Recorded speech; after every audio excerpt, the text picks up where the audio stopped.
Hey, Pastor Ruffin here. It is Saturday evening, October 29th. I hope you're doing really well this evening. Tomorrow is our first youth group at-home discipleship event on the calendar.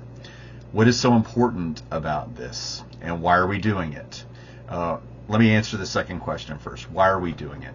Because conversations about faith in the family setting are so very important. Parents, it is so important for your kids to hear that your faith is important and that you think that their faith is important. We have conversations about academics. We have conversations about sports. We have conversations about video games.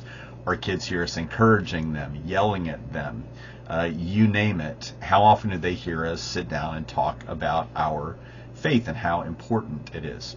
Well, this is facilitating a conversation about faith, and a conversation that's led by you, the parent. What are we doing? So I wrote a curriculum this week, and it's just a devotional, and I'd like to go through it with you. And again, it's to facilitate a meaningful conversation about a topic surrounding faith. Let's take a look at it together. Here's what it looks like. It's attached to this email, and I will have them at worship tomorrow. So it starts off with prep time, and what this says is a Bible for everyone at the table, and parents, you need to read through the questions and the Bible study. It's not really a Bible study; it's more of an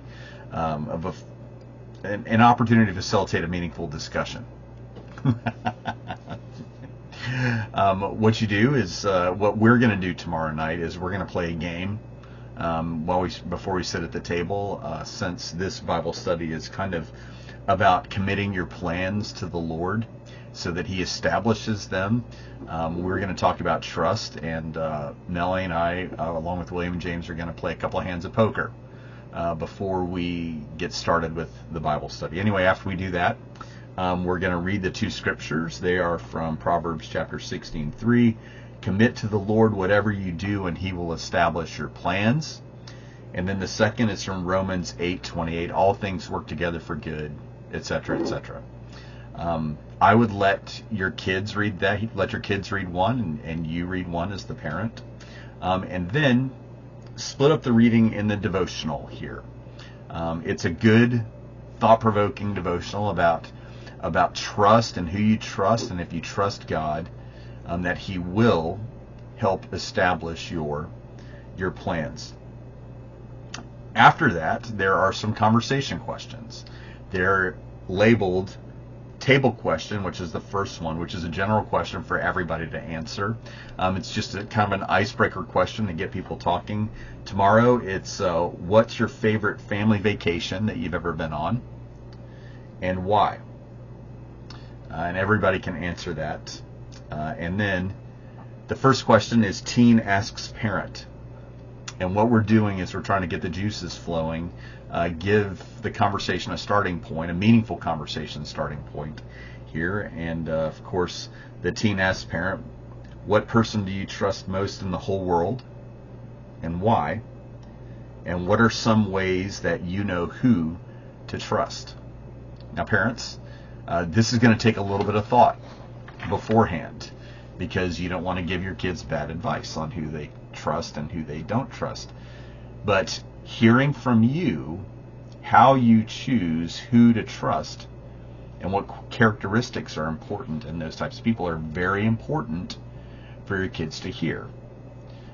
It'll stick with them. Believe me, there are lots of other people in their life telling them verbally and non-verbally, and by their example, who to trust and who not to trust. And you want to be in on that game.